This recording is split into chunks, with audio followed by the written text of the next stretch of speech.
این هفته هم خبر تو خبر داره براتون از بکسوات ابوطیاره ولایت بعد از اجرایی شدن تحریم نفتی که حالا برای روحیه دادن به بسیجی‌های وارفته وعده سر خرمن پایان تحریما رو میده. از یک شنبه هفته جاری دور جدید تحریم‌های نفتی و مالی اتحادیه اروپا علیه ایران آغاز شد.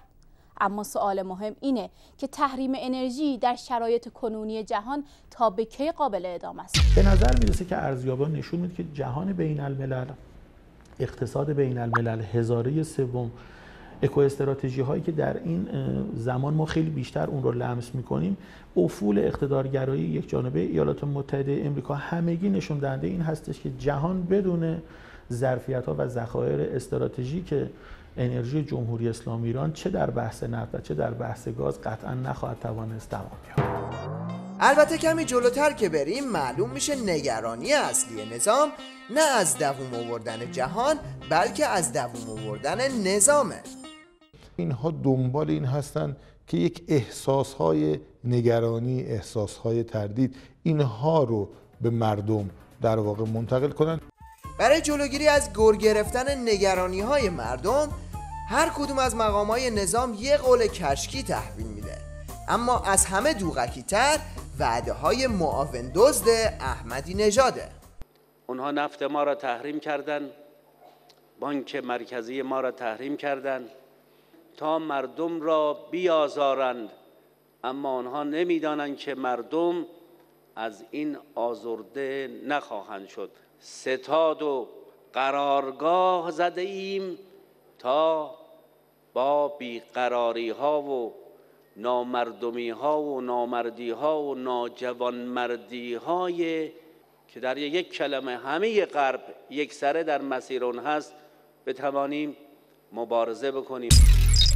حالا برای اینکه کسی یقه اینو باقی کله گنده های خرپول نظامو نگیره و نگه که تو نفست از جای گرم بلند میشه، کارشناس میارن تا دزدی غالطاق‌هایی مثل این رو اینطوری توجیه کنه.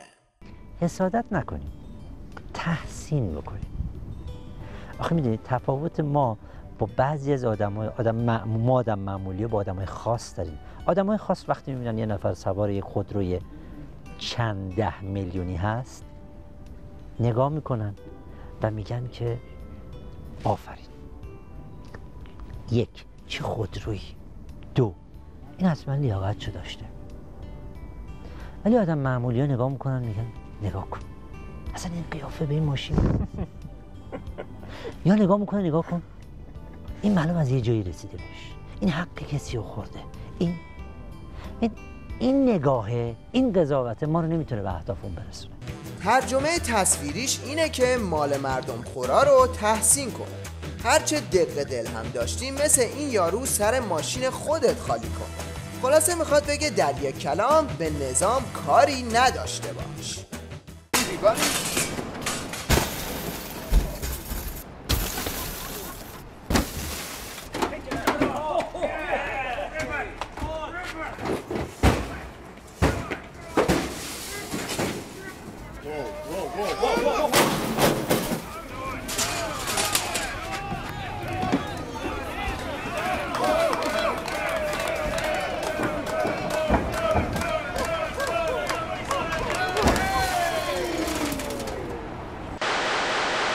برای نگه داشتن دیکتاتوری بشار اسد کاری نبوده که سیدعلی نکرده باشه.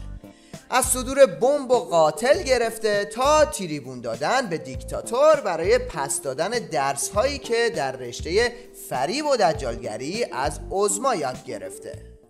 آقای رئیس جمهور، مردم سوریه رو چه کسانی میکشند؟ ما در رسانه ها تصاویری میبینیم از کسانی که به هر حال به دست عده‌ای شورشی یا تروریست کشته شدند، مردم عادی، کودکان، زنان. هناك مزیج من خارجین عن القانون. آمیزه‌ای از متخلفان قانون در کشور داریم. بخش دیگه به تندروهای مذهبی موجود در سوریه مربوط میشه. القاعده و تشکیلاتی که فکر مشابه القاعده دارن نیز در این جمع حضور دارن. امروز تندروها بیشترین تعداد رو تشکیل میدن. اونها بخش اعظم عملیات تروریستی و جنایتکارانه رو مرتکب میشن. این دیکتاتور که این روزها مدام سرنوشت قذافی جلوی چشماشه میخواد با این فرافکنی های احمدی نژادی خودشو به موشمردگی بزنه، اما نمیدونه که تو عصر ارتباطات دستش روتر از این حرفاست. مثل این فوتبالیسته که فکر همه چی رو کرده بود الا دوربینی که از این زاویه داشت فیلم میگرفت. Qué pícaro estuvo Carrasco allí. Casi que Carrasco le llevó a Montaño la mano, fíjate lo que hace Carrasco. Por favor, Carrasco, pocas veces visto en el fútbol. Esto, pero es de loco. Esto sí que...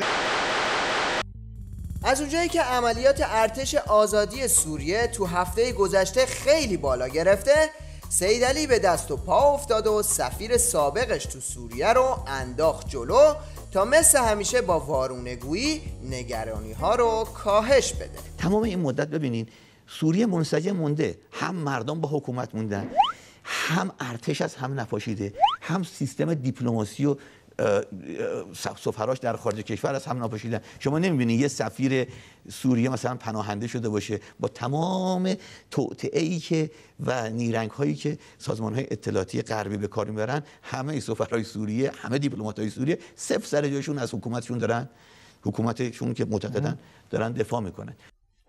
اما هنوز یه هفته از این صحبت‌ها نگذشته بود که سفیر سوریه در عراق به تلویزیون اومد و با زدن یه مشت محکم به دهن این شیخ الاسلام این صحبت‌ها رو کرد. أعلن استقالتي من مهمتي كسفير للجمهورية العربية السورية لدى العراق الشقيق، كما أعلن انسحابي من صفوف حزب البعث العربي الاشتراكي. به این ترتیب این یارو اومد فیگور بگیره و تکچرخ بزنه، اما